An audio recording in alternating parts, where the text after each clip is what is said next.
ilallah wahdahu la syarikalah iqraran bihi wa tauhidah wa asyhadu anna muhammadan abduhu wa rasuluh sallallahu alaihi wa ala alihi wa sahbihi wa man walah wa man tabi'ahum bi ihsan ila yaumil qiyamah. Beserta kamu yang dirahmati Allah Subhanahu wa taala, di sore ini kita akan melanjutkan bahasan dari kitab Fiqhus Sunnah Linisa. Dan terakhir kita sudah membahas seputar pembahasan mandi ataupun mandi wajib ya, dimana hal-hal yang mewajibkan mandi bagi seorang wanita itu ada beberapa. Pertama sudah kita bahas, yaitu keluarnya air mani dengan syahwat, baik dalam kondisi tidur maupun kondisi terjaga ataupun tidak tidur. Kemudian yang kedua adalah bertemunya dua khitan. Yang dimaksud adalah jima, walaupun tidak keluar air mani ataupun tidak ada air mani. Dan ukuran bertemu dua khitan itu adalah manakala bagian ujung kemaluan seorang laki-laki atau seorang suami yang di khitan itu dia masuk pada kemaluan perempuan, yaitu pada bagian cincinnya ya, yang biar cincin itu pecah dikala pertama kali terjadi hubungan jima ataupun ya semacamnya ya, jima ya. Kemarin sudah kita bahas pada rincian kedua tersebut ya, bertemunya dua khitan. Tapi pada pembahasan seputar masalah fawaid ya, ada yang ditambahkan yang belum kita bahas ya, sebelum kita menginjak, yaitu seputar keadaan ketiga yang mewajibkan untuk mandi, yaitu ingkita udamil haid wa nifas, yaitu berhentinya darah haid dan nifas. Maka ada beberapa faedah ya. Faedah yang pertama, idam massa dzakaru rajuli farjal mar'ati tuna ilajin fihi falaisa 'alaiha ghuslun illa idza nazala minha al-mani ya. Jadi pertama, apabila kemaluan seorang laki-laki itu bersentuhan dengan kemaluan seorang perempuan tanpa masuk pada farjinya, atau tanpa kemaluan laki-laki itu masuk padanya, maka tidak ada kewajiban mandi ya, kecuali apabila ada mani ya yang keluar ya, dikarenakan menyentuh kemaluan perempuan tersebut. Maka mani ini dilihat ya, apakah mani yang keluar adalah laki-lakinya ataupun perempuannya. Kalau kedua-duanya adalah keluar air mani, maka keduanya wajib mandi walaupun tidak masuk. Tapi kalau misalnya suaminya saja yang keluar, maka suaminya yang wajib untuk mandi. Demikian pula kalau istrinya saja yang keluar, maka istrinya saja, karena ini belum terhitung berjima ya, hitung berjimanya sekedar menempel saja, maka tidak menyebabkan mandi, kecuali kalau keluar air mani. Karena keluar air maninya terhitung karena syahwat ya, karena syahwat. Ini yang pertama ya. Dan beliau menambahkan pada bagian yang pertama, waqad ruwiya an Abdurrazzaq, waqad rawa Abdurrazzaq ya, bukan ruwiya ya, waqad rawa Abdurrazzaq bisa natin sahihin ila Ibrahim an-Nakhai anahu su'ila anir rajul yujami'u imra'atahu bi ghairil farji wa yanzilul ma'a qala yaktasilu huwa wala taktasilu hiya walakin taksilu ma asaba minha. Dari Abdurrazzaq dengan sanad yang sahih ya, sampai pada Ibrahim an-Nakhai, bahwa dia ditanya tentang seorang laki-laki yang dia mengumpuli istrinya, ya. Dia menjimai istrinya, tidak sampai memasukkan pada farjinya. Maksudnya pada selain farji itu tidak masukkan pada farjinya. Kemudian keluar air mani. Maka beliau mengatakan ya, lelaki itu dia mandi. Yaktasilu huwa, dia mandi. Namun istrinya tidaklah mandi. Namun istrinya cukup mencuci apa yang kena air mani sih, di tubuhnya. Nah, artinya di situ air mani dibersihkan ya, walaupun dia tidak najis, tetapi termasuk kotoran ya, kotoran. Makanya ibunda kaum mukminin Aisyah radhiyallahu taala anha, beliau pernah mengerik air mani yang sudah kering ya di baju Rasulullah SAW. Kalau kering saja itu tetap dibersihkan, berarti basah itu lebih lagi gitu loh. Kenapa? Karena posisi kering itu proses menuju istihalah itu, menuju perubahan, teranggap berubah proses. Sementara kalau basah itu memang dat asalnya, sehingga mesti dibersihkan ya, walaupun itu tidak najis. Kemudian faedah yang kedua dari pembahasan bertemunya dua khitan ini, idza basyara rajulu yaujatahu wa adkhala madunal haswah fanazala manihi fi farjiha walam tumnihiya lam yalzamha al-ghusl. Jadi apabila seorang laki-laki dia mengumpuli istilahnya istrinya, dan dia masukkan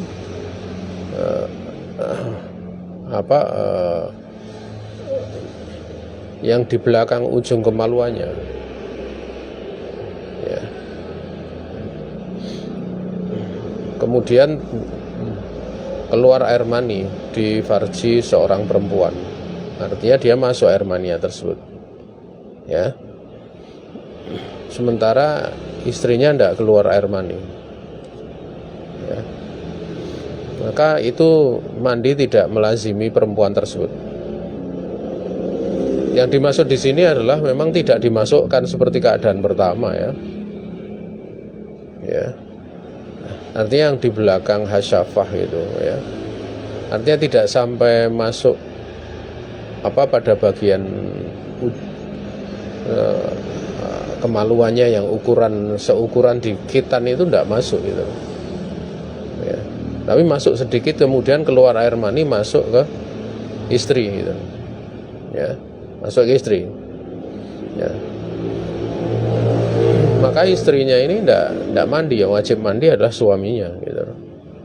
Qala Nawawi rahimahullah ta'ala fil majmu' idza sadakhalat al-mar'atu al-mani fi farjiha aw duburiha thumma kharaja minha lam yalzamha al-ghusl. Hadza huwa shawab alladhi qata'a bihi al-jumhur.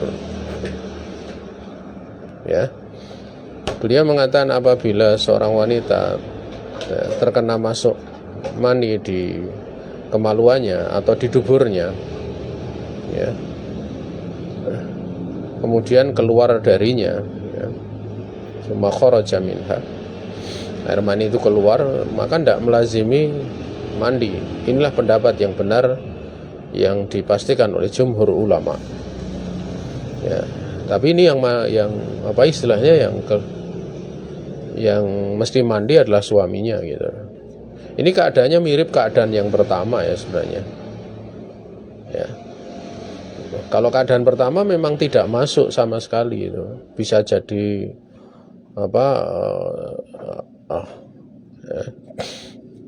hanya menempel dan yang lain. Kalau ini masuk gitu loh. Masuk tapi tidak sampai pada bagian ujung kemaluan yang bagian disunat itu, dia hanya yang kurang daripada itu ya, kurang daripada itu. Kemudian air mani keluar dan masuk ke farji perempuan itu tadi, dan biasanya kena itu nggak masuk ke farji dalam gitu, nggak sampai rahim biasanya, karena hanya sampai di situ gitu ya. Namun ada beberapa kasus dulu pernah ya di tahun 90-an sekian ya, dimana ada seorang wanita yang berenang ya, ini berenang di kolam renang, tidak tahu gimana ya, mungkin ada seorang laki-laki yang keluar maninya dengan syahwat ya, kemudian air ini masuk ke kemaluan seorang perempuan sampai terjadi hamil ya. Ini pernah ada kasus seperti ini, benar-benar kejadian ya. Dulu sampai dibahas di artikel di beberapa majalah kesehatan tahun 90-an sekian gitu. Saya masih ingat tahun 90 sekian, kalau tidak salah 96, 97 gitu. Ini kejadian beneran ya. Tapi sepertinya nggak di Indonesia ya, di luar negeri. Nah, seperti itu kalau dia masuk ya, karena dia kan nggak keluar, wanita kan nggak keluar, maka nggak ada kewajiban mandi gitu. Ya, nggak ada kewajiban mandi. Termasuk pada hukum tersebut adalah misalnya kayak yang disuntikkan air mani ke tubuh, ke rahim perempuan, nah, itu nggak ada kewajiban mandi bagi ya seorang perempuan. Ala rojih, menurut pendapat yang rojih ya, pendapat rojih. Wallahu ta'ala alam. Yang jelas ini memang perkara yang dikhilafkan di kalangan para ulama ya, tapi jumhur ulama itu berpandangan ini ya. Wallahu ta'ala alam. Karena kondisi seperti yang disebutkan di dalam hadis ini ya, bukan di dalam hadis, dalam poin ini ya, memang belum sampai dikatakan mujama'ah, belum sampai dikatakan berjima ya. Ya.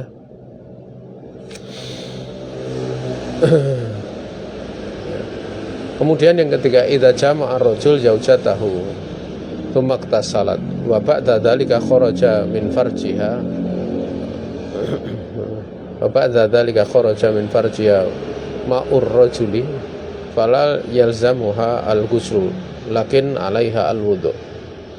Jadi apabila seorang laki-laki dia mengumpuli istrinya ya, kemudian setelah itu istrinya mandi, setelah mandi itu kemudian keluar dari farjinya itu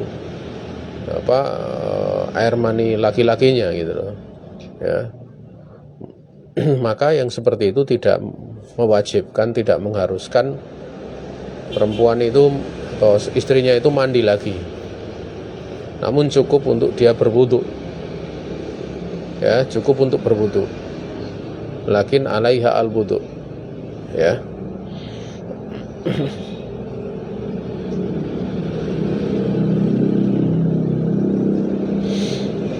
Namun perkara ini ya,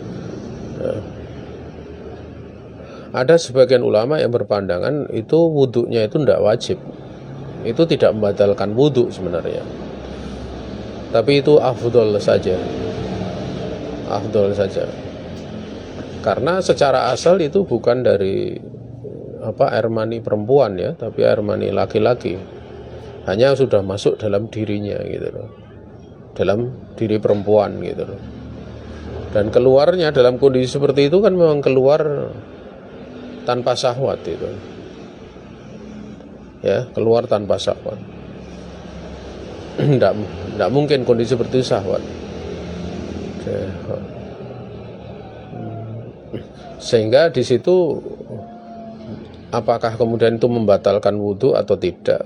Kalau mau menjadikan istilahnya menjadikan itu hadas besar, jelas tidak gitu loh, kan tadi udah mandi, enggak kan, karena keluarnya masih syahwat gitu loh, maka hukumnya seperti keluar mani dengan tanpa syahwat gitu.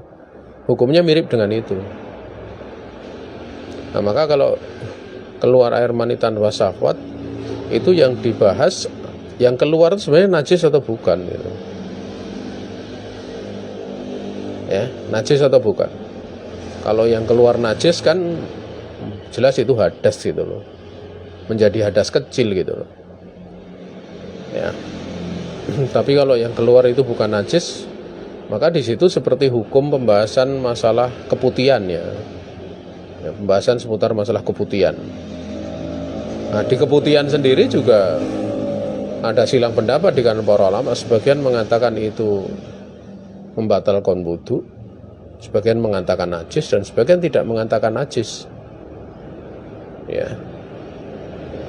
Namun pendapat yang lebih kuat dalam masalah ini yang pendapat yang mengatakan bahwa itu memang bukan najis gitu loh. Sehingga tidak mewajibkan untuk wudu atau tidak menjadikan hadas. Tapi kalau wudu itu hukumnya afdol saja ya. Hukumnya afdol saja sebagaimana disebutkan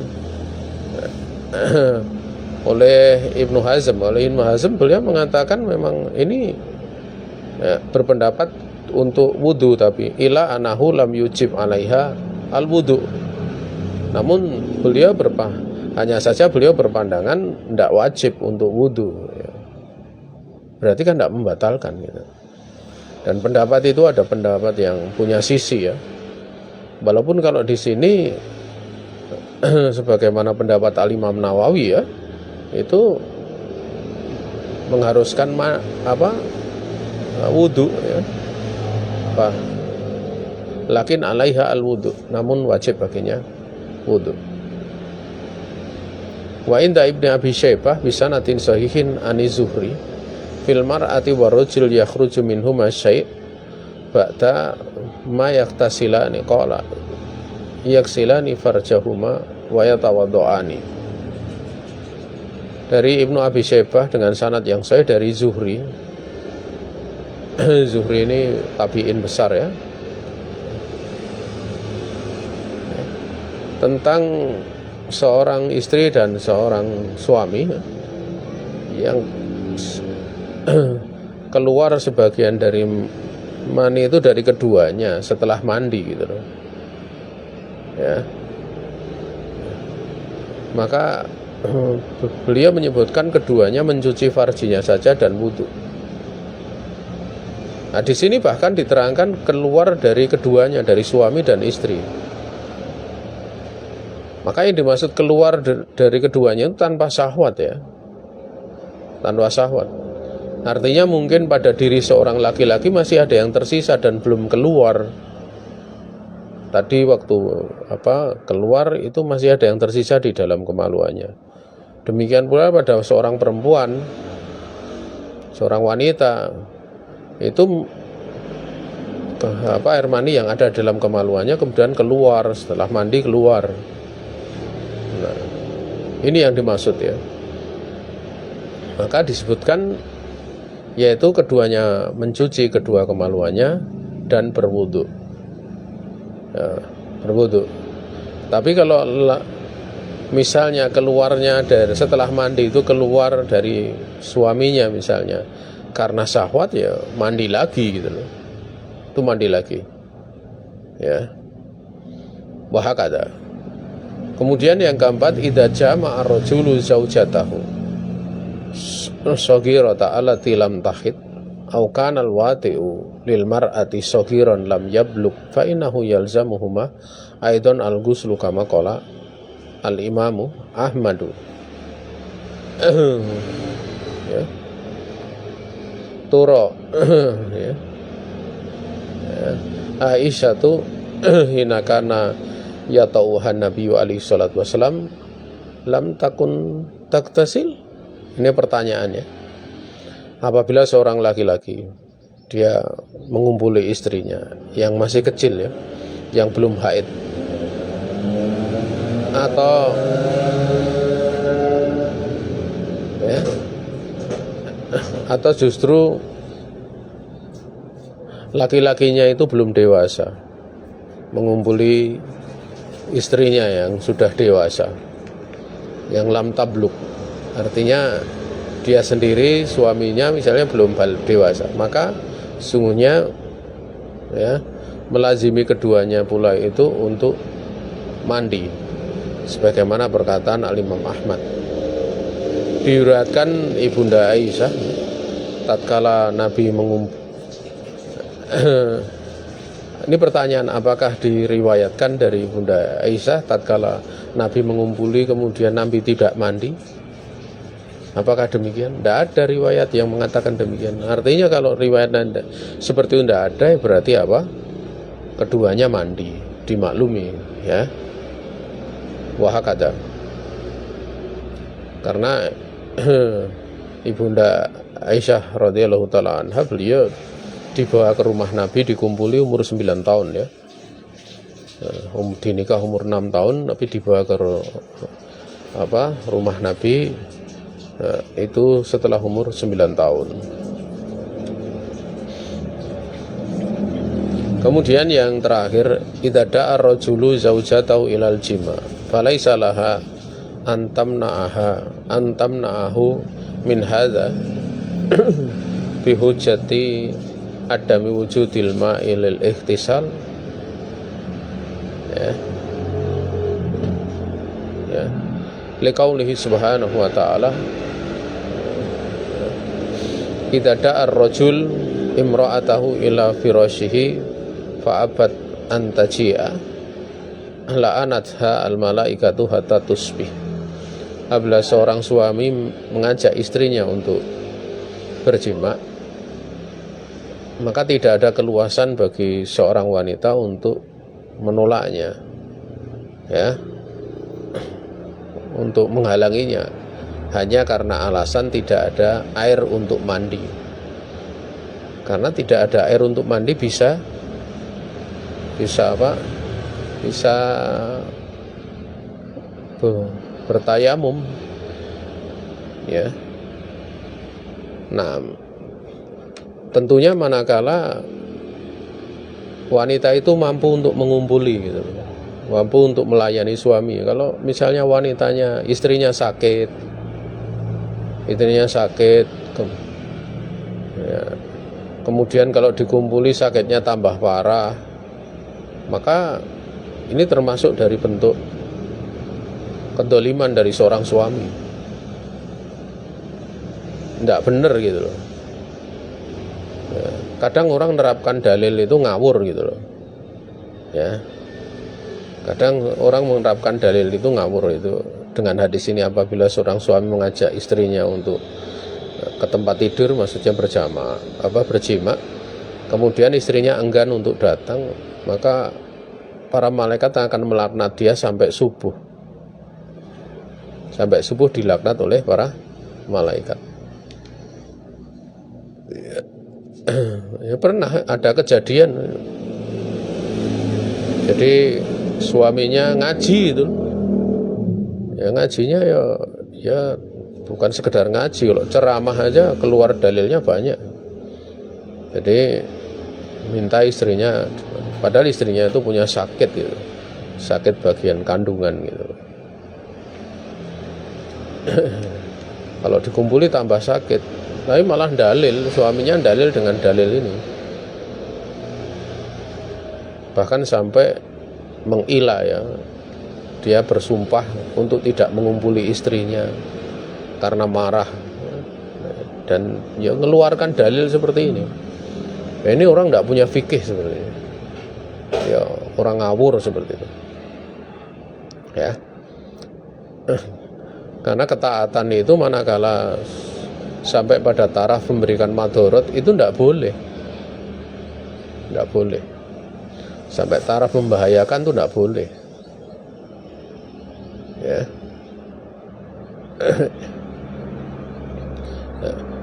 Jangankan memberikan madorot, menyakiti saja tidak boleh. Ingat, menyakiti itu belum tentu memadoroti, tapi kalau memadoroti itu pasti menyakiti, gitu, ya. Makanya Allah itu disakiti hambanya, tapi hambanya tidak akan pernah bisa memadoroti Allah. Sebagaimana Allah menyebutkan, yu'dini ibnu Adam yasubud dahra wa ana dahru uqallibul laila wa nahar. Ya, anak Adam itu menyakiti aku. Mereka mencela waktu, padahal aku sang pengatur waktu. Aku adalah yang menciptakan waktu. Aku membolak-balikkan malam dan siang. Nah itu Allah menyebutkan dirinya tersakiti dengan hamba itu mencela waktu. Anak Adam mencela waktu. Tapi apakah Allah termadoroti? Tidak. Tersakiti iya.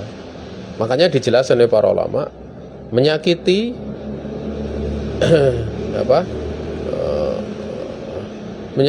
memadoroti itu pasti menyakiti. Namun belum tentu menyakiti bisa memadoroti. Oleh karena itu menyakiti pada sebagian keadaan hanya 1-2 kali itu kadang bisa berlaku.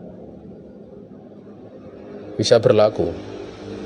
Manakala ada kepentingan yang lebih tinggi. Contoh ya. Contoh seperti ini. Kisah 3 orang yang masuk dalam gua itu. Dia berbakti kepada bapak ibunya, orang tuanya, dia memberikan susu kepada orang tuanya, baru kemudian anak istrinya. Nah, dia pulang ke rumah,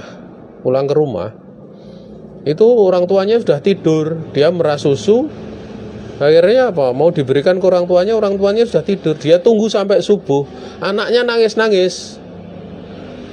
Ya kalau anaknya nangis-nangis dimungkinkan kan istrinya juga sebenarnya minta mbok ya dikasih, mungkin kan seperti itu. Walaupun dalam riwayat tidak ada, tapi anaknya nangis itu jelas. Anaknya nangis itu menyakiti enggak? Menyakiti. Wong itu hukumnya enggak mesti. Hukumnya kalau dia beri anak istrinya itu dengan susu tersebut ya, itu juga enggak dosa, hukumnya enggak dosa. Kenapa?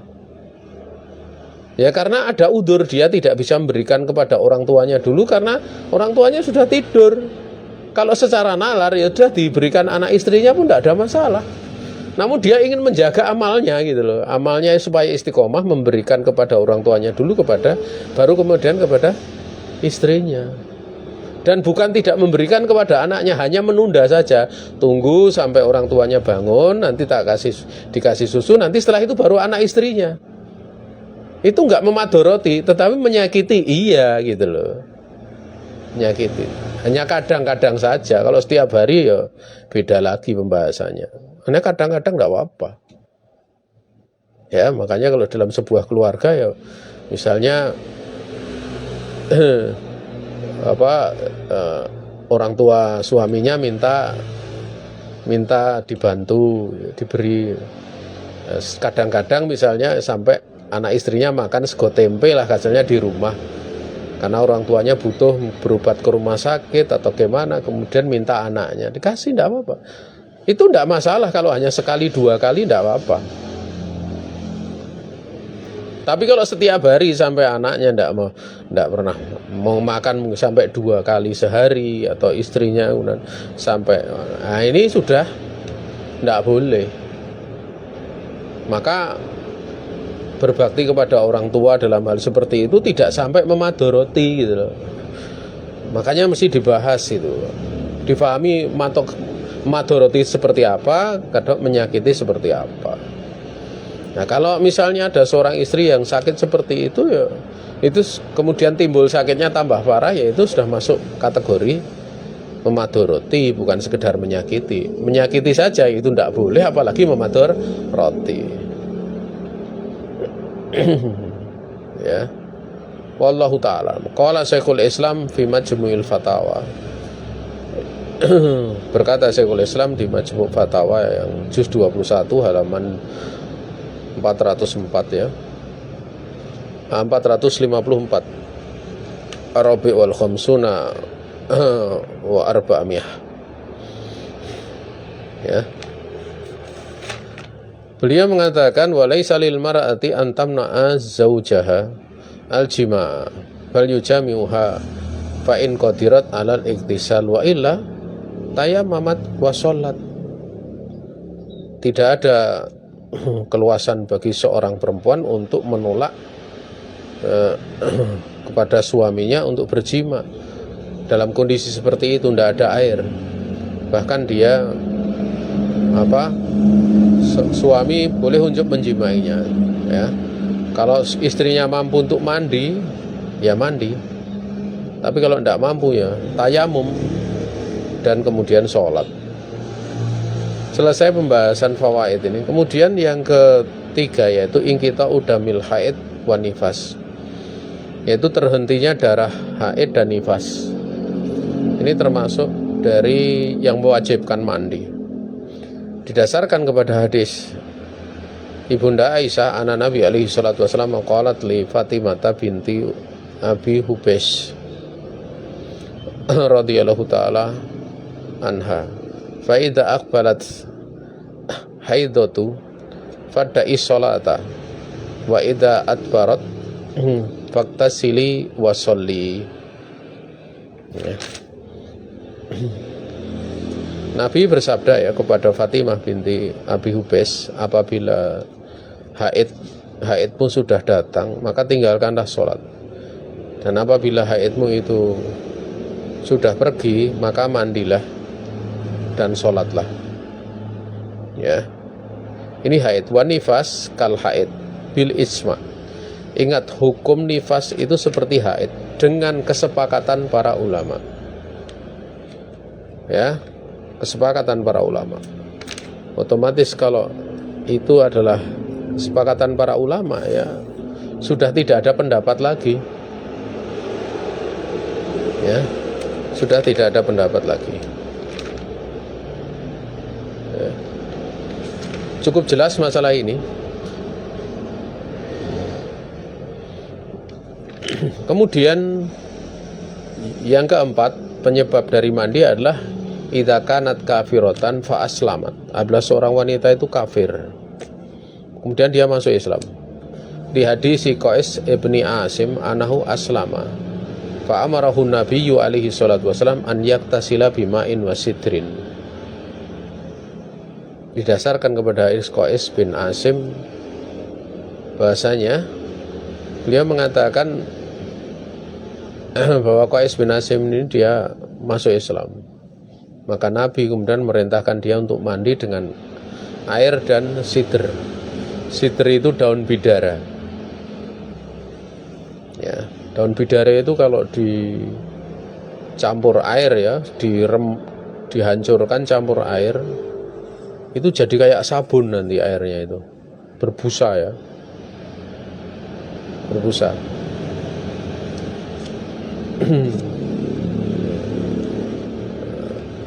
Sehingga kalau misalnya tidak ada daun bidara, ya, seorang dia mandi dicampur pakai sabun tidak mengapa.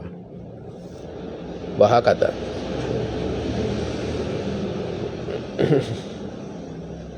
Kemudian yang kelima, idza matat almar'atu wajabat taksiluha.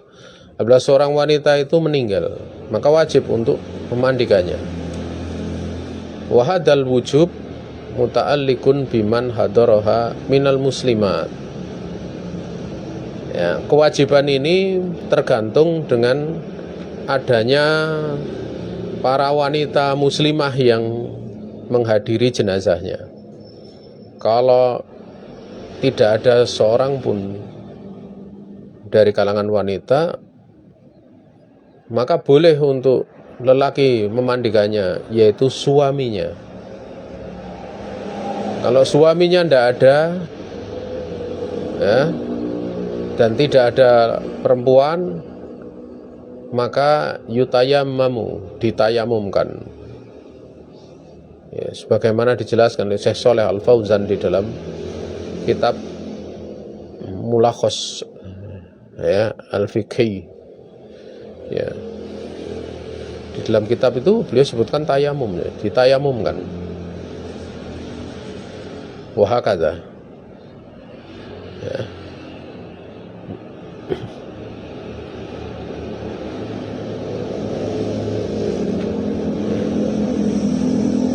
Ala tafsilin ya'ti fil janaiz, insyaallah. Ini nanti akan dirinci insyaallah dalam pembahasan jenazah. Kemudian pada pembahasan ini ada yang ditambahkan ya setelah hal-hal yang wajibkan itu. Beliau mengatakan aniyatu syartun li sihhatil ghusl. Niat itu adalah syarat untuk sahnya mandi. Jadi tatkala seorang dia mandi wajib, ya dia harus dengan niat gitu loh. Ya. Bahkan di pembahasan, kalau di pembahasan ulama-ulama madhab Syafi'i ya, atau di madhab yang sependapat dengan itu ya, kan kalau di madhab Syafi'i ada air namanya air mustakmal. Air mustakmal ya, itu penting pembahasan niat. Karena kalau di madhab Syafi'i dijelaskan antara air yang dipakai untuk menghilangkan kotoran seperti tanah, seperti menghilangkan sesuatu yang suci menempel pada kita gitu, itu airnya enggak menjadi air mustakmal dan airnya tidak menjadi air mutanajis.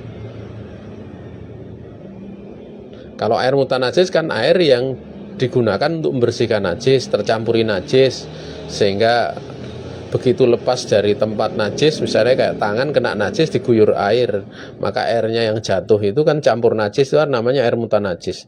Atau air yang diam kemudian kemasukan najis berubah salah satu dari 3 sifatnya, yaitu air mutanajis namanya ya. Yang kedua itu kalau air tercampur, misalnya orang kotor tangannya kena tanah kemudian dicuci, air yang jatuh itu tidak air mutanajis dan bukan air mustakmal. Air mustakmal itu khusus air yang digunakan untuk menghilangkan hadas, seperti wudhu, seperti mandi gitu. Nah ini baru dikatakan mustakmal. Walaupun pendapat yang lebih kuat memang yang mengatakan tidak ada air mustakmal. Tidak ada air mustakmal. Kenapa? Karena Nabi pernah, beliau mau wudhu atau mandi di bekas sisa mandi istrinya, dan istrinya udah mengatakan tadi saya gunakan untuk mandi wajib maksudnya. Maka Nabi kemudian mengatakan tapi air ini tidak terjunubkan. Artinya tidak terjunubkan karena digunakan untuk mandi junub, kan mesti ada yang menyiprat balik ke situ. Air ini tidak mustakmal gitu intinya ya, air ini tidak terjunubkan, maknanya adalah air ini tidak mustakmal. Maka kita balik lagi yang mengatakan mustakmal itu. Kadang timbul pertanyaan karena Nabi alaihi salatu wasallam pada saat wudhu dengan memakai satu gayung itu, satu mut itu beliau kan mencuci tangannya. Atau pada saat mandi wajib juga beliau mencuci tangannya, kedua tangannya. Kalau mandi kan beliau memakai satu so. Kalau wudhu, dalam wudhu itu beliau menggunakan satu mut ya. Nah setelah beliau mencuci kedua tangannya, itu kemudian tangannya dicelupkan ke air.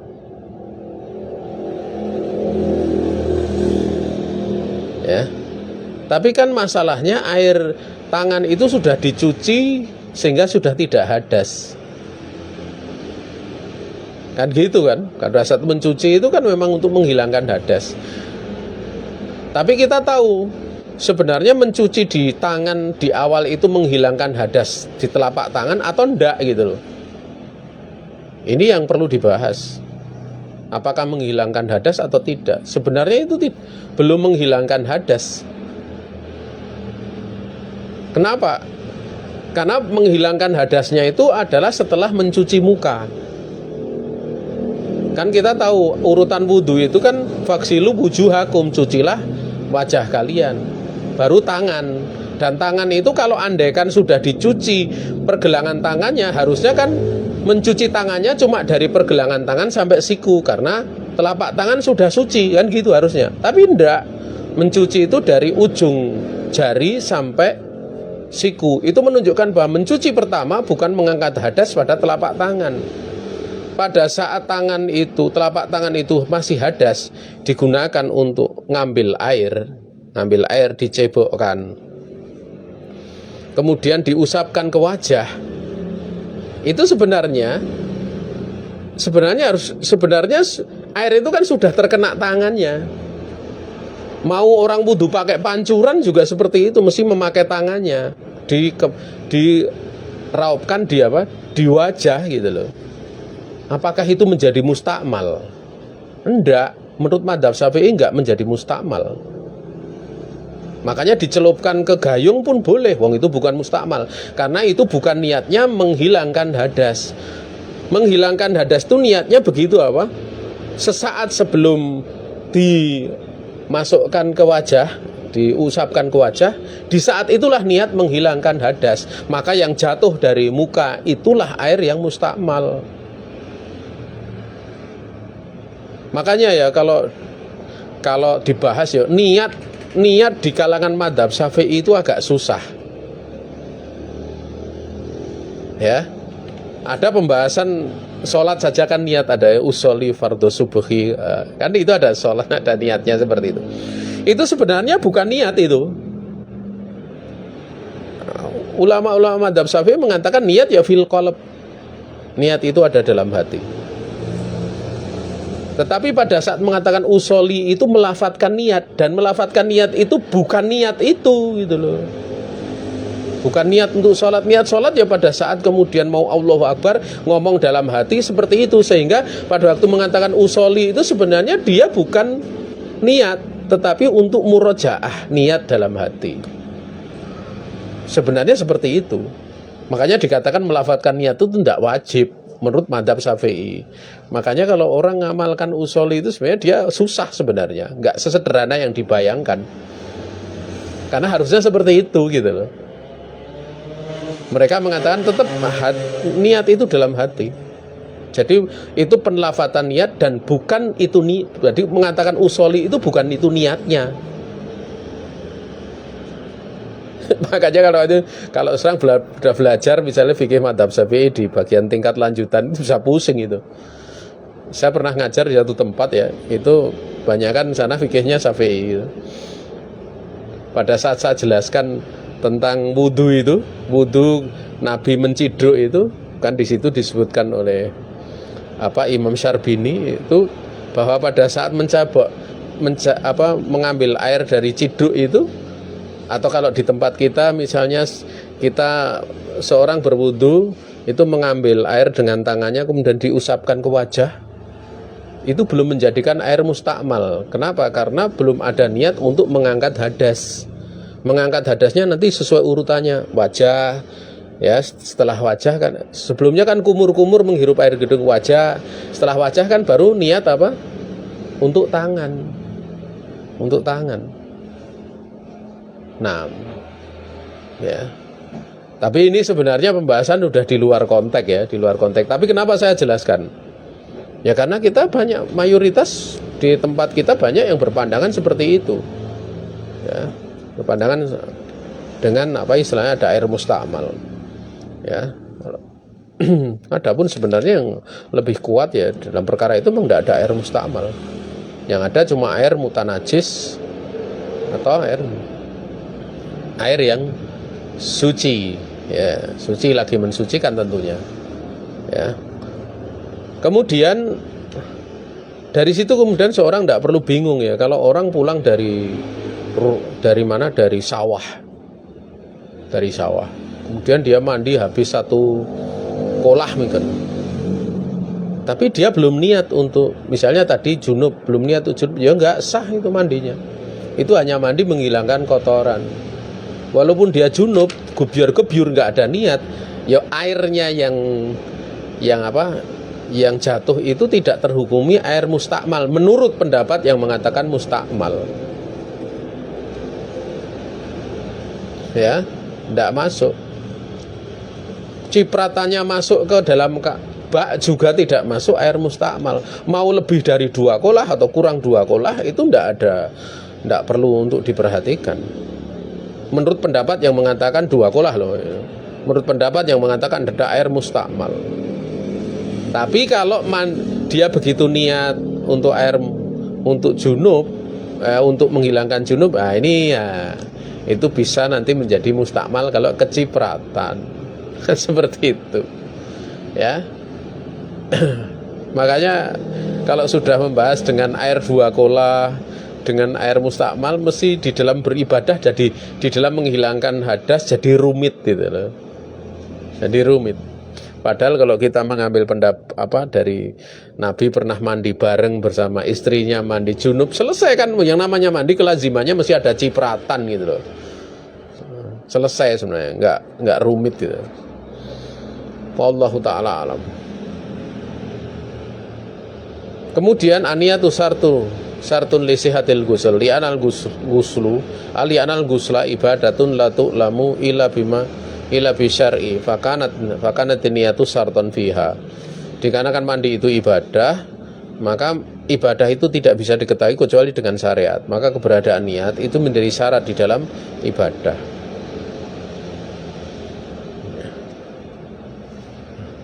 Kemudian pembahasan terakhir di sore ini yaitu ruknul gusli, rukun mandi. Oh, ini kalau dibahas nanti malah agak panjang ya nanti, karena sifatul gusl kan setelahnya. Maka untuk rukun gusl di sini tapi ini waktunya masih ada, saya tambahkan aja. Ruknul gusl rukun mandi yaitu takmimul badani bilma, yaitu istilahnya menyeluruh, mengguyurkan secara menyeluruh air di seluruh badan. Fahaqikatul ghusl, hakikat daripada mandi itu ifadatul ma ala jami'il jasati wa wusuluhu ila kulli sya'ri wal basyarati, yaitu mengalirkan air kepada seluruh jasad dan menyampaikan air itu sampai pada seluruh rambut-rambut, demikian pula kulit. Wala yajibu fil ghusli ghairu dzalik, dan tidak ada kewajiban di dalam mandi kecuali hal tersebut. Maka kalau sudah seluruh tubuh kena ya hukumnya sudah cukup. Tapi nanti ada yang mandi yang sempurna. Mandi itu ada dua, al-ghuslu atau ghuslun kafin wa ghuslun kamilun. Mandi yang mencukupi itu asal mengguyurkan seluruh tubuh sudah selesai. Tapi kalau kamil itu dengan wudu, ya, kemudian urutan-urutan mengguyurnya sebagaimana diajarkan oleh Nabi alaihi salatu wassalam, maka itu hukumnya sempurna. Artinya ada sesuatu yang melebihi daripada yang wajib yang ditunaikan, ada yang sunat ditunaikan, maka mandinya menjadi sempurna. Liqaulihi alaihi salatu wassalam liman sa'alatu anaqtid dhafirah fi ghuslil janabah, dikarenakan sabda Nabi kepada seorang wanita yang bertanya kepada Nabi, itu istrinya sebenarnya, tentang apa? Mengurai ikatan rambut, ya, jalinan rambut, kepang dan semisalnya pada saat mandi jenazah. Maka Nabi mengatakan inama yakfiki, tidak perlu kamu lepas, sungguhnya mencukupi untukmu, ya, di dalam mandi. Terus tahti ala ro'siki, ya, kamu cukup untuk engkau tumpahkan di kepala kamu itu salah hasayatin, 3 cebokan, ya. Kalau dikaitkan dengan hadis Nabi yang lain, dia masukkan tangannya ke air dulu, kemudian air yang sedikit itu diratakan di tanah sambil di kepala dibiji-biji agar supaya bagian pangkalnya masuk air gitu. Setelah itu diguyur 3 kali dengan cebokan tangan kanan itu ke kepala sisi kanan, kepala sisi kiri, kemudian tengah. Itu kalau mau sempurnanya. Tapi kalau ini di sini cukup salah saya ini itu 3 cebokan, jadi seukuran tangan itu airnya, nggak banyak gitu loh. Itu untuk wanita. Dan istilahnya kalau Jawa gelungan atau apa, atau jalinan atau kepang itu enggak perlu diudari gitu loh. Enggak perlu diudari. Kemudian tsumma tufidina alaiki alma'a fatadhurina. Kemudian kamu mengguyurkan ke badan kamu, setelah kepala sudah, badan kanan, badan kiri, ya. Maka setelah itu kamu sudah suci. Ini bagi wanita yang ya. Ini ada rukhsah untuk kepala nggak istilahnya nggak, rambutnya nggak dilepas gitu loh. Ya, nanti akan datang perincian cara mandi bagi seorang wanita. Ya, seorang wanita bagaimana? Ada yang membedakan antara haid dan nifas dengan jima. Jadi kalau haid nifas harus diurai rambutnya. Tetapi kalau jima enggak. Ya. Sebenarnya masalah ini ya enggak ada dalil yang warid yang mengharuskan seperti itu gitu. Enggak ada. Karena jima, haid, nifas itu termasuk dari hadas besar. Hadas besar. Sehingga hukumnya ya sama gitu loh. Kalau kemudian dikatakan mesti dibedakan, kalau haid nifas harus diirai, itu berlaku. Ini berkaitan dengan ilah di dalam ibadah gitu. Nah, ilahnya harus jelas. Kalau ilahnya muhtamal, dimungkinkan ini itu berarti apa? Sifatnya nggak jelas penunjukannya. Makanya syarat sebuah perkara itu, dalam sebuah perkara untuk menunjukkan hukum itu, pertama adalah shahihud dalil wasorihuhu. Jadi sahihnya dalil dan jelasnya dalil, atau sorihud dilalah, jelasnya penunjukan di dalam dalil. Artinya kalau dalilnya sahih tapi penunjukannya nggak jelas, nah ini mesti akan ada khilaf.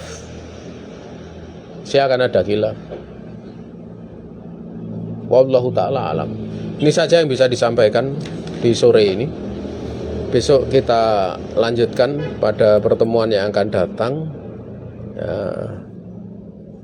kalau ada pertanyaan nanti di aja ya, di grup saja silahkan ditulis ya, karena saya mau persiapan untuk ngajar ke Jogja.